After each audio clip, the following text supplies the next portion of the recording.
huracán John dejó al menos 4 muertos a su paso por Guerrero. Ahora hay alerta en el Mar Caribe por Elene. Se prevé sesión maratónica en el Senado para aprobar la ley de la Guardia Nacional. A 2 días de cumplirse 10 años de la desaparición de los 43 normalistas de Ayotzinapa, manifestantes lanzaron petardos al Senado. Luego de más de 2 años de trabajo, el día de hoy por fin fue inaugurada la línea 3 del cablebús, que estará recorriendo desde Los Pinos hasta Vasco de Quiroga. También fue inaugurada la 4ª sección del bosque de Chapultepec. ¿Qué tal? Muy buenas noches. Un placer saludarlos en este espacio. A nombre de mi compañera Selene Flores, titular de este espacio, le agradezco mucho su atención y lo invito para que se quede los próximos minutos. Hay mucha información.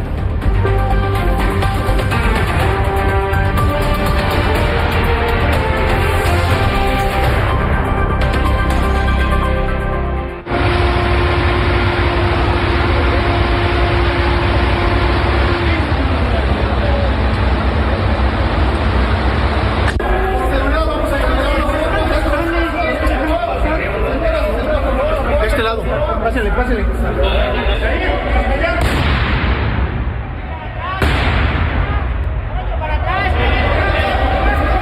Para atrás, háganse para atrás. Oye, para atrás. Más para atrás, a las escuelas de comisiones, hacia atrás.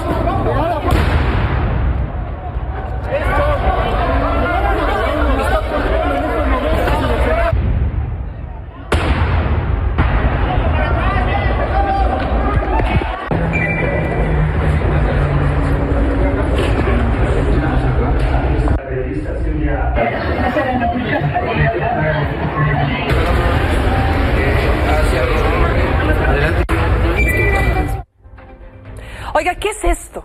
Le cuento, son imágenes de lo que ocurrió esta tarde en el Senado de la República, donde los normalistas, como lo pudo ver, como lo pudo escuchar, lanzaron petardos al interior de las instalaciones, y todo esto como protesta por la desaparición de los 43 estudiantes de Ayotzinapa. Estamos a pocos días de que se cumplan ya 10 años de este hecho, pues sin duda alguno, para lo que usted considere, para bien o para mal, pero sin duda un hecho histórico en nuestro país, la desaparición de estos 43 estudiantes. Esta semana se han intensificado sus protestas en diferentes puntos, en Secretaría de Gobernación, al rato lo veremos, también en el día de hoy, como lo puede ver, en el Senado de la República.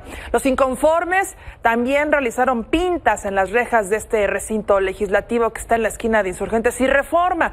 Elementos de Protección Civil llegaron para tratar de contener la situación, junto con elementos de la agrupación Zorros de la Secretaría de Seguridad Ciudadana de la Ciudad de México. Entre el humo fueron localizados restos de al menos 7 petardos, aunque solo 4 de ellos no detonaron gracias a la intervención del personal del Senado. Se reportaron vidrios rotos, además de una puerta dañada. El presidente del Senado informó que la senadora Lucía Transviña sufrió lesiones en un ojo, pues estaba en su oficina con las ventanas abiertas. En donde usted ve que se lanza el petardo, ahí de manera inmediata en la esquina están las oficinas de algunos legisladores, de algunos grupos parlamentarios, y ahí se encuentran ellos. Así que, pues obviamente las esquirlas, lo que lanza cuando se avientan estos petardos, pues llegaron a dañar a la senadora. La senadora Lucía Transviña, que tenía abierta su ventana, recibió los efectos de una de las explosiones. Se le lastimó el ojo derecho, se le alteró la presión, se le tuvo que poner oxígeno, y la compañera Lucía Transviña es tan de una pieza que está atendiendo desde su oficina la sesión y estará presente en las votaciones y en toda la discusión de la Ley de Guardia Nacional. Están tomadas todas las medidas de seguridad.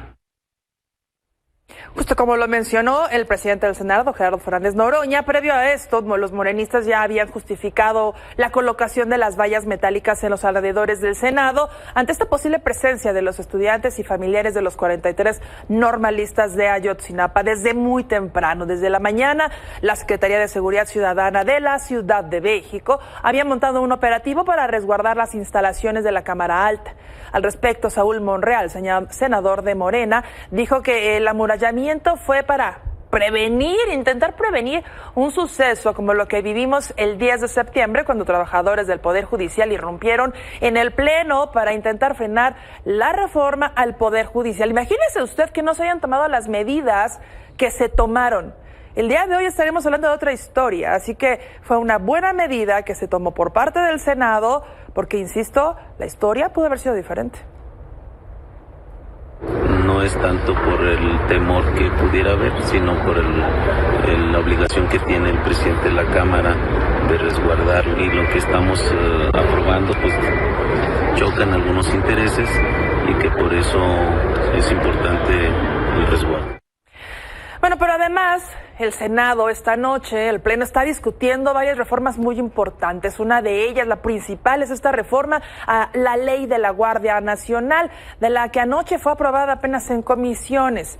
Toda esta discusión se da a la par de esta manifestación, que por cierto le comento rápido, Reforma e Insurgentes, sobre todo Reforma, colapsadísimo por esta manifestación.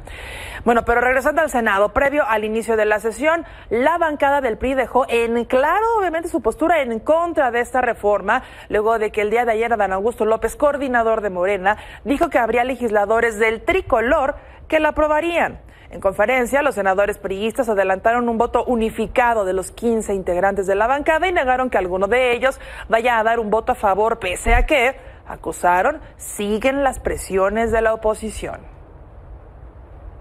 Ojalá y el próximo gobierno construya acuerdo, diálogo, para tener mejores propuestas, y eso se tiene que hacer con el nuevo gobierno. Aquí estamos las y los legisladores del PRI y vamos a votar en contra de esta propuesta en la iniciativa de la Guardia Nacional. En contra de esta reforma de militarización del país para poder llevar la Guardia Nacional a la defensa nacional. Eso lo he dicho de manera reiterativa, lo ha dicho mi grupo parlamentario.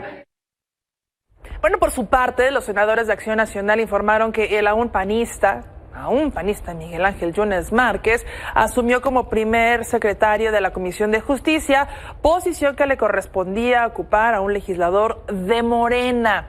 Ante esto, el partido blanquiazul admitió que ya no cuenta con el voto de Yunes para frenar algunas reformas constitucionales. Así lo reconoció el senador Enrique Vargas. Y dejar muy en claro que los votos que tiene Yunes para llegar aquí fueron de Acción Nacional, del PRI y del PRD. Es claro, como hemos visto en muchos medios de comunicación, que decían que a los pocos días los iban a encarcelar, que tenían órdenes de aprehensión, y ahora pues yo los veo muy tranquilos. No contamos con él, Acción Nacional está firme y vamos a seguir levantando la voz para... Bueno, pues eso ya había quedado claro desde la discusión pasada de la reforma al Poder Judicial. Evidentemente, a pesar de ser panista, puede estar en la bancada del PAN, pues ya se maneja de manera totalmente independiente, mucho más ligado a los intereses de Morena. Oiga, vámonos hasta el Senado para saber cuál es la situación actual. Ahí se encuentra mi compañera Liliana Padilla, siguiendo muy de cerca todo lo que ha ocurrido. Liliana, ¿qué tal? Muy buenas noches.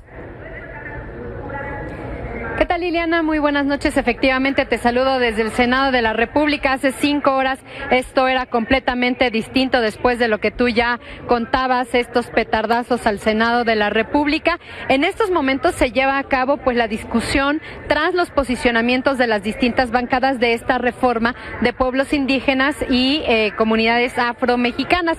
Es una reforma prácticamente que saldrá de manera unánime, aunque hay algunos votos particulares de algunos senadores senadores se espera que antes de las 9 de la noche concluya esta sesión para dar paso a la tercera sesión de este día, algo prácticamente inédito, y es que bueno, Morena y sus aliados estrenan así la aplanadora. Les surge ya votar esta reforma, sobre todo por lo que se prevé en los próximos días, particularmente el jueves próximo, las movilizaciones por el aniversario de pues lo ocurrido en Ayotzinapa con los estudiantes de Ayotzinapa. Es por eso que están esperando justamente que a las 9:15 de la noche se cumplan las 24 horas de que se aprobó este dictamen en comisiones, el de la Guardia Nacional y su traspaso a la Secretaría de la Defensa Nacional. Y entonces esta tercera sesión del día estaría citada hacia las 9:30 de la noche. Como tú ya bien lo señalabas, pues tanto el PAN como el PRI y Movimiento Ciudadano han anticipado su voto en contra. Sin embargo, pues Morena ya tiene la mayoría calificada garantizada para aprobar esta reforma, incluso con la ausencia, al menos física, en el pleno de la senadora Lucía Trasviña, quien está siguiendo la sesión desde su oficina y bajaría en cualquier momento a votar en caso requerido. Es por ello que pues prácticamente será en las primeras horas de este miércoles cuando ya finalmente el Senado apruebe este dictamen a partir de la minuta enviada por la Cámara de Diputados. Liliana. Algo que mencionas aquí me parece bien importante, este periodo que tiene que dejarse correr de que se aprueba en comisiones a que se pueda discutir ante el Pleno. Están en el tiempo, o sea, en el mínimo, de que menos son 24 horas y es lo que están esperando. No importa sesionar durante toda la noche madrugada. Ya, como dices tú, le surgía esta parte. Otra cosa, mi querida Liliana, ya los ánimos a los alrededores completamente calmados, ¿verdad? Efectivamente, hace algunos minutos desde la mesa directiva, desde la presidencia del Senado, sí, Gerardo Fernández Noroña le comentaba a todos los senadores que justamente ya tenían información de que estos camiones y los normalistas, todos los manifestantes ya iban incluso en la autopista hacia Cuernavaca, que ya se habían retirado de la Ciudad de México y que no había impedimento para llevar a cabo estas sesiones, como te decía, 3 sesiones en un solo día y algo pues inédito, 15 minutos después de que se cumpla el plazo de las 24 horas de aprobación en comisiones, pues ya lo presentan ante el Pleno para su discusión y aprobación, Liliana. Sí, la realidad es que de reportera muchos años cubrí temas legislativos y la realidad es que yo tampoco había visto 3 sesiones en un solo día. Lo que sí había visto era una sesión de como 2-3 días, ¿no? O hasta más, pero 3 en una, no. Y rapidísimo, antes de despedirte, Liliana, solo comentar a la gente que en el lugar donde ustedes se encuentran, donde está la nueva sala de prensa, la improvisada sala de prensa después de COVID, era un lugar muy riesgoso para ustedes, con la presencia de los manifestantes. Realmente ustedes eran de los primeros que corrían peligro. No hay ningún compañero herido, ¿sí? No, afortunadamente no, y es que justamente lo que tú comentas, yo me encuentro en el patio del Federalismo, a mis espaldas está una pantalla donde se transmiten las sesiones y donde estamos los medios de comunicación, porque a partir de la pandemia, la sala de prensa que estaba en el sótano 2 de este recinto, pues se mudó hacia esta planta baja, hacia este hemiciclo aquí en el patio del Federalismo.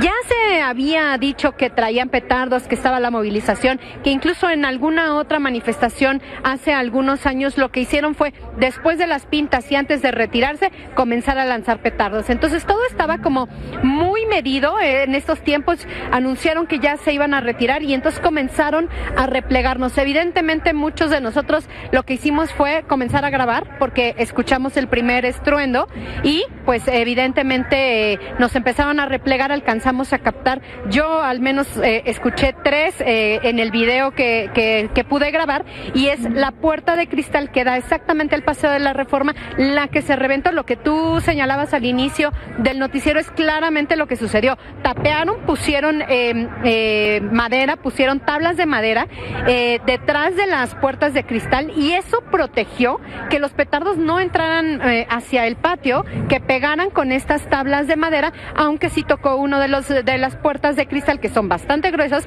y una de ellas fue la que rompió.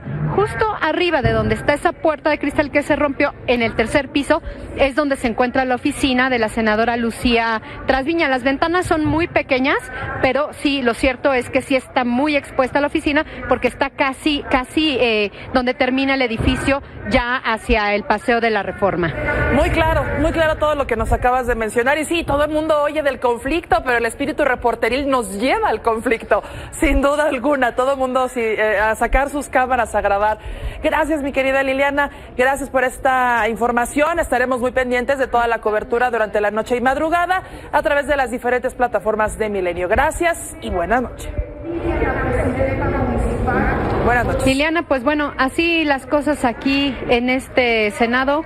Ya hacia la madrugada estaremos viendo la aprobación de esta reforma. Esta es mi información desde el Senado. Gracias. Abrazo grande. La Ciudad de México se prepara para dar los 10 años que le decíamos, para los 10 años de la desaparición de los 43 normalistas de Ayotzinapa, por lo que a 2 días del aniversario y después de las protestas de los estudiantes registradas ayer y las de hoy, las inmediaciones de la Secretaría de Gobernación también fueron cerradas por la posible presencia de los manifestantes.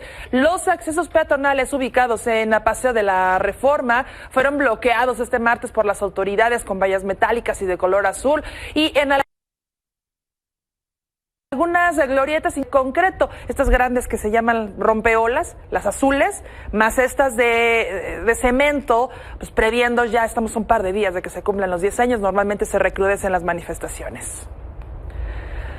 Sumado a esto, esta mañana Palacio Nacional también amaneció amurallado, nuestros 3 poderes amurallados, con estas vallas metálicas de 3 metros y los bloques de concreto, lo mismo que vimos en la Secretaría de Gobernación, lo mismo ahí está ocurriendo. Recordemos que como cada año, familiares de estudiantes de Ayotzinapa realizan el Zócalo capitalino, por eso se ha comenzado a colocar estas vallas, así como en otros puntos de la ciudad, por donde podría pasar esta manifestación. Se estima que están instaladas por lo menos hasta el próximo mes, esto ante una estrategia de seguridad por parte del gobierno. Esta mañana se celebró el último informe del Pulso de la Salud en Palacio Nacional, para lo que se enlazaron, varios gobernadores de extracción morenista. Aprovecharon el espacio, obviamente, para despedirse del presidente López Obrador. No pudieron faltar los halagos, los agradecimientos, los elogios. Chéquelo usted mismo.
Y pues sí, justamente estamos cumpliendo a una semana de que el presidente López Obrador termine su mandato. Como lo comentamos el día de ayer, le estaremos compartiendo un recuento sobre su sexenio. Nuestro compañero Rafael López nos cuenta de lo obtenido en el tema de combate a la pobreza.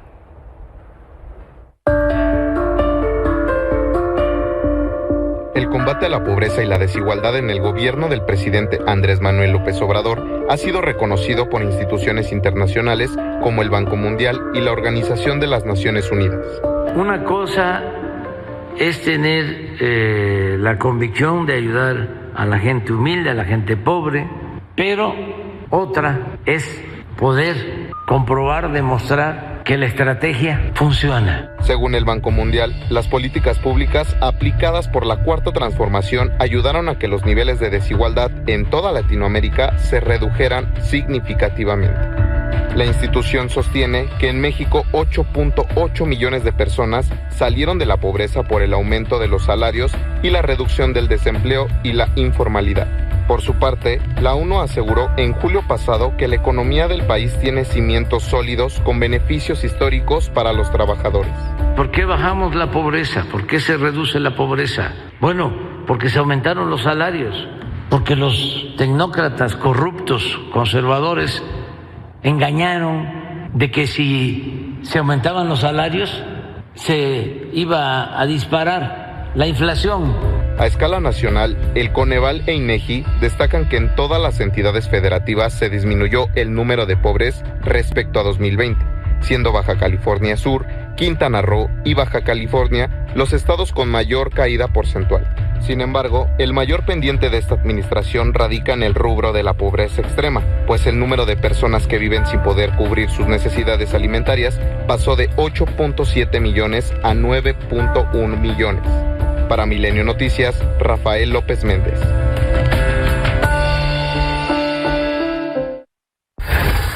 Vámonos con otro tema importante, lo que ocurrió con John, este huracán, anoche a las 21:15. Este huracán tocó tierra como categoría 3 al sureste de Markelia, en la costa chica de Guerrero. Al momento del impacto registraba vientos máximos de 195 kilómetros por hora. Hasta el momento hay un saldo de 4 personas muertas y más de 15,000 viviendas afectadas.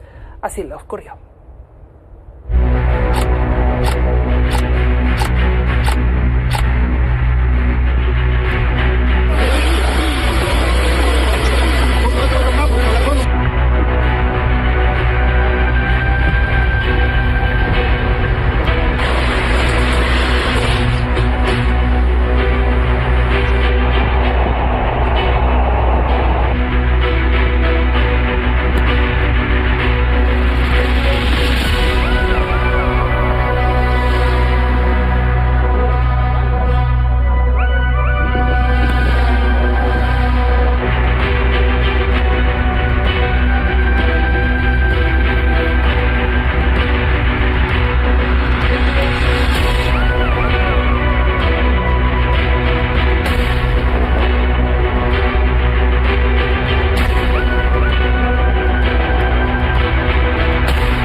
Oiga, de acuerdo con el Servicio Meteorológico Nacional, al mediodía John se degradó a baja presión, ubicándose al norte de Tecpan de Galeana y al noroeste de Acapulco, en Guerrero. La Conagua ha informado que sus remanentes provocarán lluvias de torrenciales a intensas en Guerrero, Oaxaca, Chiapas, Veracruz, Michoacán y Puebla. Para conocer más detalles de cuáles fueron las afectaciones tanto en Guerrero como en Oaxaca, nos enlazamos con nuestros corresponsales Javier Trujillo y Wilmer López. ¿Qué tal? Muy buenas noches. Vámonos primero contigo, mi querido Javier. ¿Cómo están las cosas en estos momentos? Adelante. Gracias, Viriana. Te saludo también. Muy buenas noches, al igual que a Wilmar. Déjame decirte que la situación en la Costa Chica poco a poco va cambiando, de acuerdo con lo que han informado las autoridades. Al menos 6 municipios que carecían del servicio de energía eléctrica ya se restableció por parte de trabajadores de la Comisión Federal de Electricidad. El municipio de Markelia, que es el que quedó más impactado, particularmente en el punto conocido como La Bocana, ahí al menos 70 viviendas perdieron sus techos, unas 80 enramadas perdieron prácticamente todos los restauranteros de esta zona y están esperando que el gobierno federal apoye en la reconstrucción de estos espacios.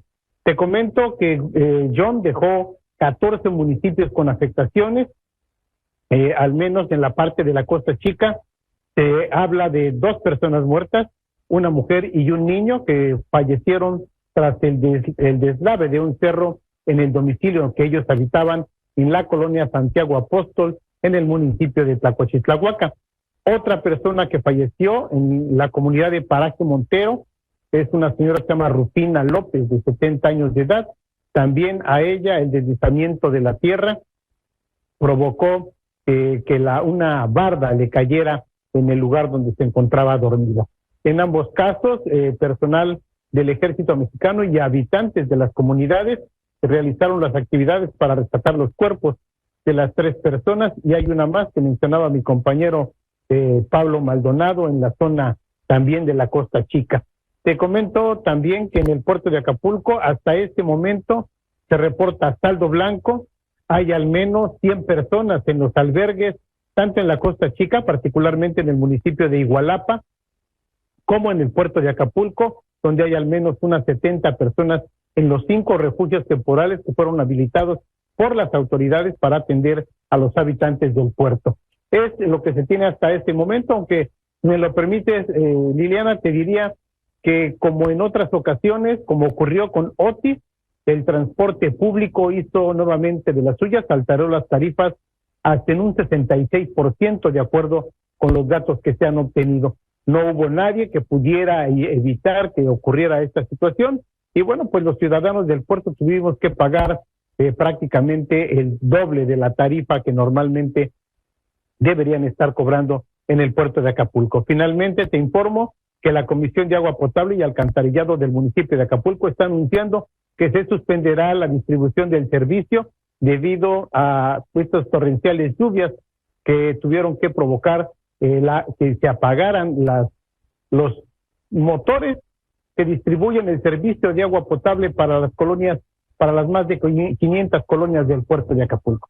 Es el reporte que tenemos, Liliana. Perfecto, Javier, muchísimas gracias. Y qué terrible que ante la desgracia haya unos vivales que se quieran aprovechar de la situación cuando más se necesita que estemos solidarizados como comunidad. En fin, gracias, Javier. Sí. Wilmer, cuéntanos tú, por favor, cómo están las cosas allá en Oaxaca. Adelante. Liliana, buenas noches. En la zona de la costa de Oaxaca me encuentro en Pinotepa Nacional, en la zona limítrofe hacia el estado de Guerrero, en donde también se tuvo la trayectoria de este huracán John el día de ayer por la noche. Hoy durante el día, el transcurso del día, se siguen presentando las lluvias ocasionadas por el remanente de John, lo que mantiene el alertamiento todavía en las autoridades locales, en las autoridades estatales. Hoy por la tarde, el Coordinador Estatal de Protección Civil, quien se encuentra en esta zona de afectación, Manuel Maza Sánchez, ha informado que en lo que corresponde al territorio oaxaqueño no se tienen pérdidas humanas, no se tienen personas heridas ni personas desaparecidas. También señaló que los daños son menores, algunos daños severos en la infraestructura carretera. Ok, tenemos un poco de problemas, mi querido Wilmer, a pesar de que en todo lo que fue la costa de Oaxaca iba a ser menor el impacto. Ahí, como lo pudo usted escuchar, Wilmer nos alcanzó a decir que no hay reporte de personas heridas, de personas fallecidas, cosa contraria que ocurrió en Guerrero. Wilmer, si quieres finalizar tu reporte, adelante. Bien, continúan las lluvias. Te comento que en el caso de Oaxaca hay 3 comunidades incomunicadas. En el caso del municipio de Pinotepa Nacional, debido a la crecida de la laguna en esta zona ribereña del municipio de Pinotepa Nacional, pero al momento se reporta saldo blanco en esta zona. Buena noticia, al menos allá en las costas de Oaxaca. Wilmer, gracias. Gracias a ambos por esta cobertura. Javier, Wilmer, abrazo grande. Cuídense mucho. Buenas noches. Liliana, muy buenas noches. Buenas noches. En más temas del clima, ojo porque ahora hay alerta al sur del país donde la tormenta tropical Helen se intensifica en el Mar Caribe. Según el Servicio Meteorológico Nacional, se ubica a 245 kilómetros al este de Cozumel y al sureste de Cancún, en Quintana Roo. Ocasionará lluvias de muy fuertes a torrenciales, fuertes rachas de viento y oleaje elevado en toda la península de Yucatán, donde Protección Civil ya subió la alerta amarilla si mantiene su trayectoria, Helen podría tocar tierra como huracán categoría 1 mañana poquito después del mediodía en Quintana Roo. Tiempo de hacer una pausa. Al regresar, más información. Esta tarde se reportaron enfrentamientos en Michoacán y le tendremos todos los detalles. Temas de violencia de género, porque en Puebla una mujer fue víctima de un intento de feminicidio en una gasolinera de la capital, justo frente a una camioneta de policías.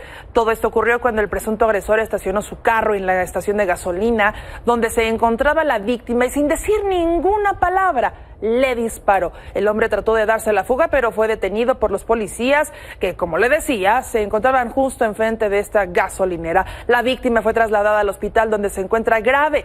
El agresor, este presunto agresor, fue presentado ante las autoridades para definir su situación legal.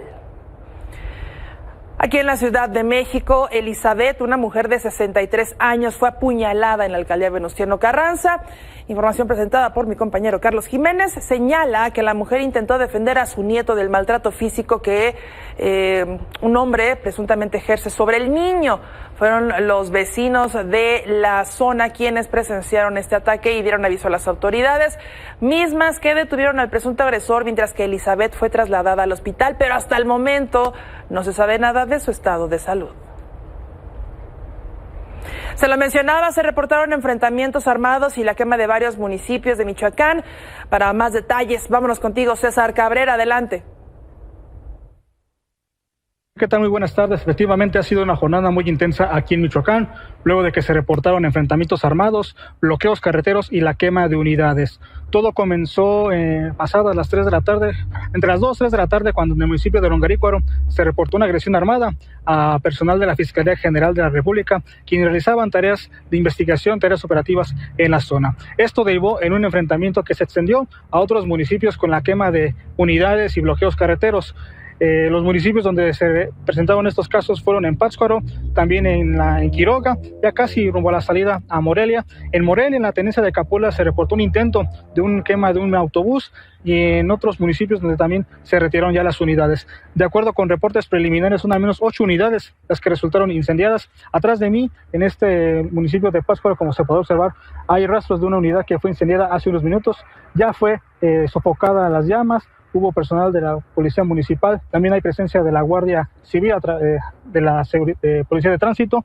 La situación está controlada, sin embargo, pues se ha pedido a los automovilistas, a la gente de aquí del municipio, pues extremar sus precauciones para evitar alguna situación de peligro. Se presume que esta situación se derivó por un operativo que se estaba llevando a cabo en contra de una banda de robacarros. Sin embargo, hasta el momento las autoridades no han confirmado esta versión. También de manera extraoficial se ha reportado que habría una persona fallecida. Sin embargo, también esto es de manera extraoficial. Será hasta en el transcurso de las horas cuando se oficialice, se confirme si hubo bajas, si hubo también personas detenidas. La situación aquí en Longarícuaro, en Pátzcuaro, en esta zona, pues es de tensa calma, y se pide también a la población pues extremar sus precauciones.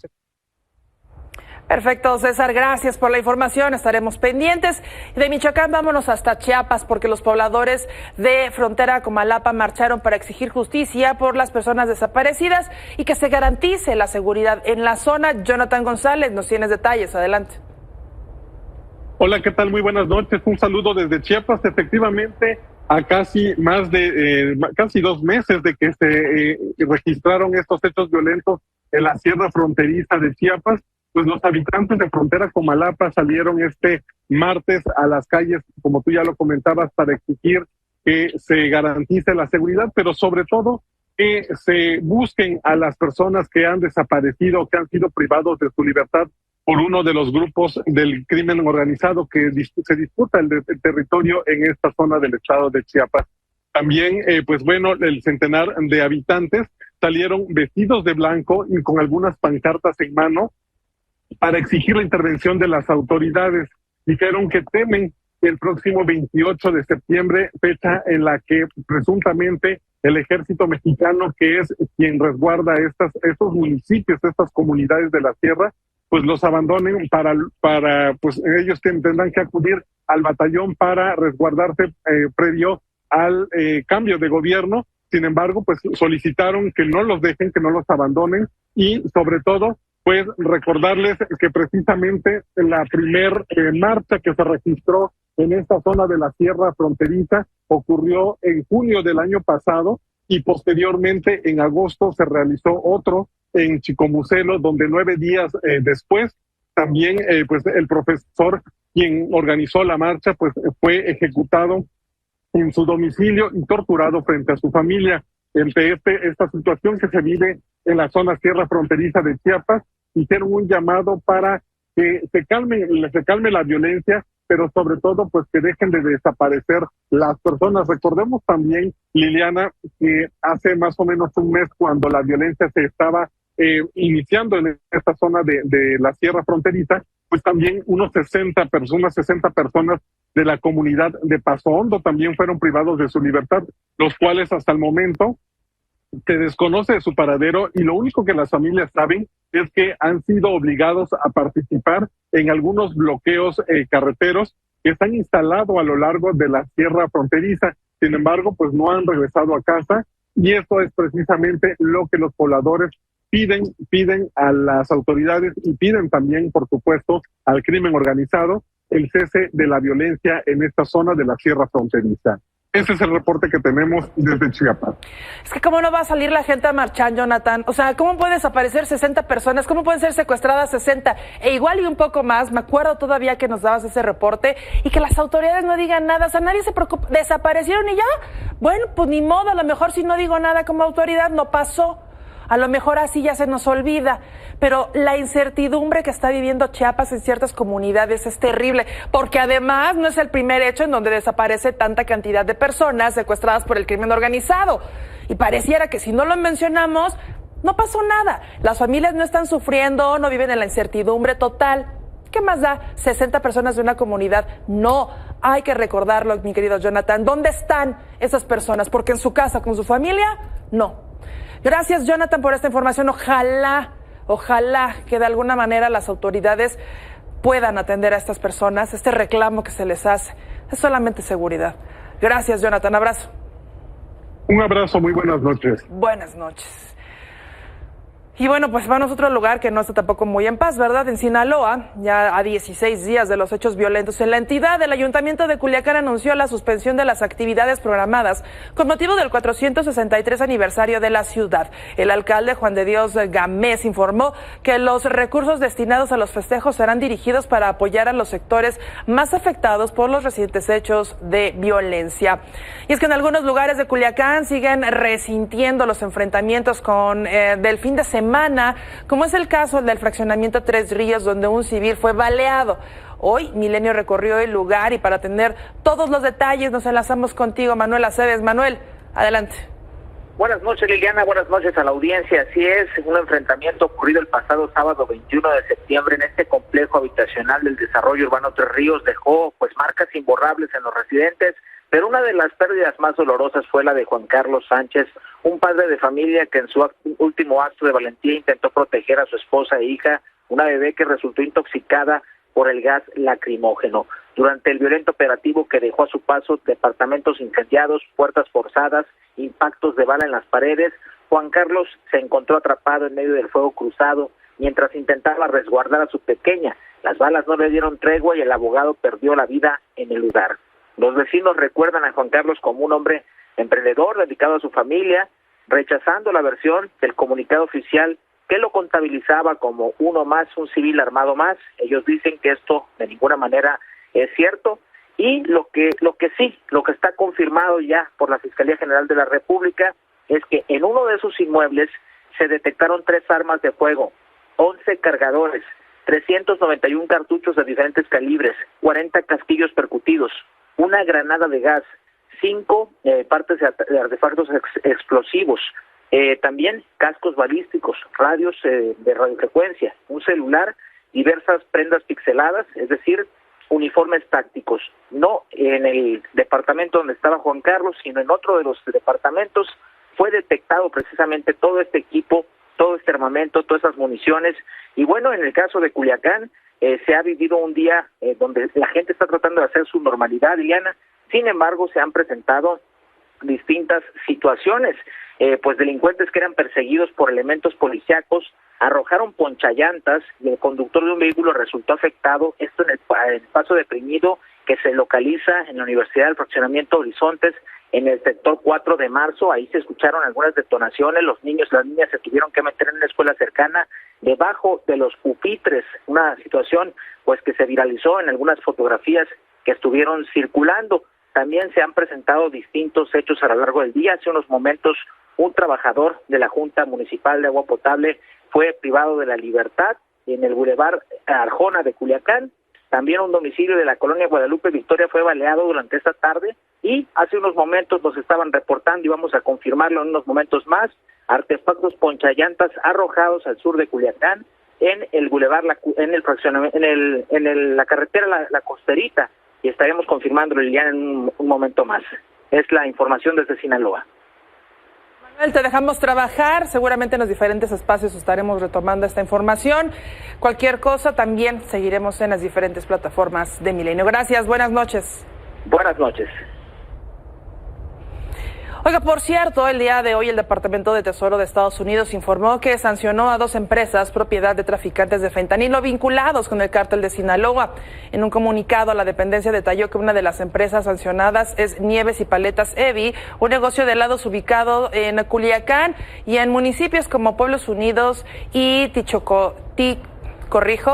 Tacuichamona, que utiliza ganancias de la droga, incluyendo las derivadas de la venta de fentanilo. Estas acciones implican que todos los bienes e intereses de las personas designadas que se encuentren en Estados Unidos están bloqueados y deberán ser reportados a la Oficina de Control de Activos Extranjeros.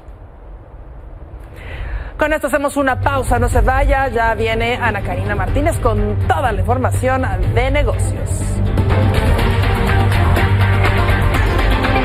Se inauguró la 4ª sección del Bosque de Chapultepec junto con la línea 3 del cablebús. El proyecto fue inaugurado por el presidente López Obrador en conjunto con la presidenta electa Claudia Sheinbaum, el jefe de gobierno Martí Batres y la jefa de gobierno electa Clara Brugada, además del artista Gabriel Orozco, encargado del plan del plan de rehabilitación del bosque. El cablebús de la línea 3, que va de Constituyentes a Los Pinos, tuvo una inversión de 10.500 millones de pesos y hará su recorrido en tan solo 21 minutos. Esta obra, esta ampliación, va a permitir que las colonias populares que están aquí en frente de Chapultepec puedan tener a su alcance este bosque, porque no era así. Es que Chapultepec desde hace 3.000 años era un lugar de encuentro de muchas culturas. Chapultepec pues sigue siendo eso. Así que el día de hoy, pues lo que decimos con este proyecto es que Chapultepec es naturaleza, es cultura y es un espacio público. Siguiendo en la capital del país, por segundo día consecutivo, habitantes de la alcaldía Álvaro Obregón bloquearon la avenida Camino Real a Toluca como protesta ante el desabasto de agua. Los pobladores exigen una solución inmediata debido a la falta del servicio que ha afectado su calidad de vida. Señalaron que llevan más de 15 días sin el servicio. El bloqueo hasta ahora lleva más de 13 horas, mientras que las autoridades ya dialogaron con los habitantes para intentar solucionar esta problemática. Tenemos más de 15 días que no tenemos agua. Estamos sufriendo bastante. Que les abran el agua. Vemos que ya hay agua, nos vamos a retirar. Mira, ya llevamos un lapso de más de 15 días sin agua, pero independientemente en la colonia que yo vivo, que es en Don Delgado, ya tenemos más de medio año con esta situación. Entonces, pues nos hemos abastecido con garrafones de agua nada más. Entonces quedaron de mandarnos pipas, pero realmente pues no se abastece a toda la colonia. Hablemos de negocios. Taxis del Aeropuerto Internacional de la Ciudad de México lanzarán una plataforma digital para ofrecer sus servicios. Después de toda esta polémica que si los de la APP no pueden entrar, pero sí, pero no en todos los lugares, en fin, todo un show. Ahora está esta nueva plataforma digital. ¿De qué se trata, mi querida Ana Karina Martínez? Buenas noches.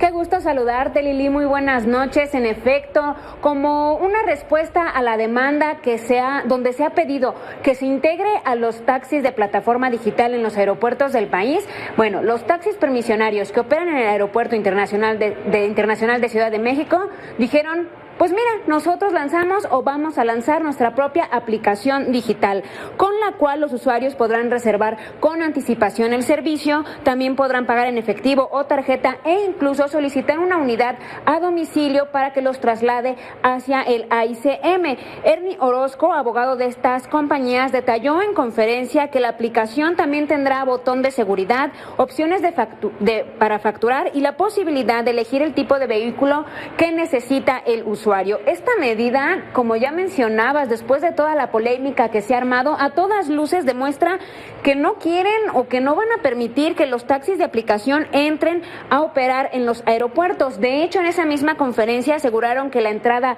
por ejemplo, de Didi o de Uber generará que los taxis tradicionales que encontramos en los aeropuertos desaparezcan en un año. Algo que se siente, digamos, un poquito excesivo si tomamos en cuenta que la operación de los taxis de plataforma será regulada y tendrán que cumplir con los requisitos que ya había establecido la Secretaría de Infraestructura, Comunicaciones y Transportes y otros más que se vayan sumando en caso de que sí se apruebe o que operen estos taxis de aplicación.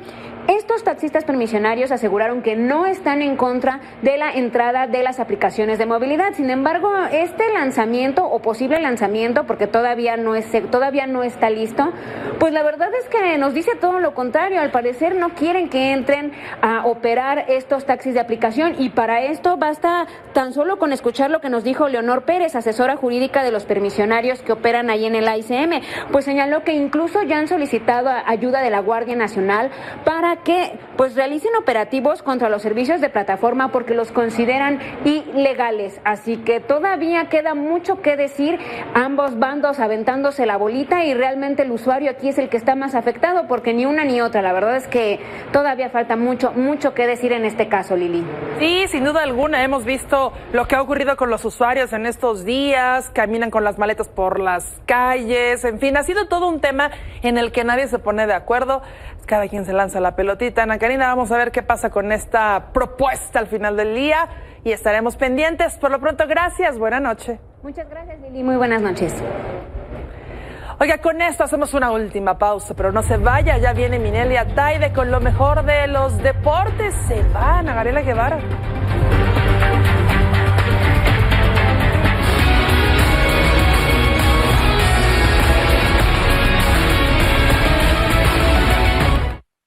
No hay nada que arrepentirse, no estoy esperando una calificación, tengo la certeza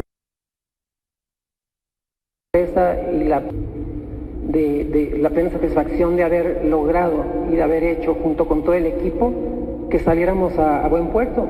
Si el intento durante todo el sexenio fue que claudicara y si el intento de todo el sexenio fue que llegara el despido, pues hemos concluido satisfactoriamente hasta el último día. A la distancia, los números seguirán hablando por sí solos y los resultados en el futuro inmediato seguirán hablando por sí solos. Pues por fin. Para algunos, pero bueno, en fin, esa es otra historia. Se van a Gabriela Guevara. Muy buenas noches, Lili. Así es, su último acto oficial justamente como titular de la CONADE de Ana Gabriela Guevara se llevó a cabo este día en la entrega de estímulos para todos aquellos medallistas que consiguieron, obviamente, presea en los mundiales, en los olímpicos, en los paralímpicos. Y bueno, en todo este marco habló Ana Gabriela Guevara de las situaciones polémicas, obviamente, que ha habido alrededor de ella, que han sido bastantes, Lili, la verdad, desde que mandó a las nadadoras, ¿no? Recordemos a las chicas de natación artística a vender calzones, ¿no? O sea, ese tipo de elementos, ese tipo de declaraciones polémicas, todo lo que ha ocurrido con las becas, con ADE, ¿no? Que la verdad es que los atletas, muchos de ellos han estado bastante molestos por los ajustes, ¿no? Sabemos también toda la polémica y todo el desastre que hay en la Federación Mexicana de Natación, que ha traído también que tenga ese pleito justamente con todos los deportistas de los deportes acuáticos, ¿no? Todo eso, y Ana Gabriela Guevara dice, no me arrepiento de nada, he actuado conforme a la ley, me voy, agradeció a los atletas, pero llama la atención justamente esta declaración, ¿no? De no me arrepiento de las declaraciones que he dicho. Entonces, bueno, para muchos, como bien lo dices, obviamente será pues el inicio de una nueva era ya con Rommel Pacheco, quien a partir del 1 de octubre tomará las riendas de la CONADE. Para otros, pues bueno, seguramente extrañarán algo de Ana Gabriela Guevara, ¿no? Porque pues no todos están en esta bolsa de la que hemos hablado, pero sí muchos atletas que hemos entrevistado ya mencionan eso, ¿no? Los pendientes que va a tener y que le va a dejar Ana Gabriela Guevara a Rommel Pacheco, empezando por obviamente destrabar esta situación de la Federación Mexicana de Natación. Recordemos que Rommel Pacheco es un exclavadista, entonces me parece que va a llegar a arreglar esa situación, ¿no? Sí, de que menos a sanar una relación importantísima para el desarrollo de este deporte en el país, porque de repente, yo me acuerdo que platicábamos en esta mesa, ¿no? De repente a veces como conflictos personales implicaban el deporte de un país. Claro, le retiraron las becas, ¿no? O sea, hay que mencionarlo, el respaldo que le daban a Gabriela Guevara a Kirill Todorov, ¿no? Presidente de la Federación Mexicana de Natación, quien había sido señalado de peculado, Lili. Entonces, al final es mucho lo que hay detrás de todo esto, pero se viene una nueva era que tendrán que arreglar de alguna manera y bueno, lo mencionan los atletas, ¿no? Lo han mencionado los paralímpicos también, que esperan ese ajuste en las becas, los de los deportes acuáticos que esperan que realmente se les dé sus becas pese a todo pero es el que tampoco hay dinero, atrás. O sea, tampoco hay dinero. Hay que ver cómo va a quedar, ¿no? Cómo va a quedar todo, porque al final de cuentas son estímulos que siempre se tienen destinados para los atletas. Pues sí, pero Rommel ya va a trabajar el próximo año, por lo menos con un presupuesto ya aprobado. Eso sí, vamos a ver cómo le va a Rommel. O sea, ya si son 3 pesos, ya son 3 pesos que ya se destinaron de presupuesto, ya no hay más. Pero mira, yo creo que lo va a destrabar y de alguna manera va a ajustar justamente todos estos temas que tienen, exactamente, que tienen molestos, ¿no? A varios atletas, como en su caso, por ejemplo, Alejandra Valencia, recordemos que ya se molestó porque tenía 10,000 pesos menos, pese a ser medallista olímpica, sí, ¿no? En conjunto sí, en tiro con arco, pero al final consiguió un bronce. Entonces lo que dice, o sea, yo me fui con cierta cantidad y aunque fui medallista, regreso con 10,000 pesos menos en la beca. Entonces, a lo mejor esto es lo que tendrá que trabajar Rommel, no sé si de manera inmediata y cómo será, pero esperaremos a que realmente lleve a buen puerto todas estas situaciones. Por lo pronto, Ana Gabriela Guevara se va con este discurso, no se arrepiente. Y bueno, veremos qué es lo que pasa y cuál será el futuro de Ana Gabriela Guevara, dirigida seguramente a la política. En algún lado va a caber. Y se marchó. Gracias, mi querido Mine. Gracias a usted. Nos vemos todavía el día de mañana.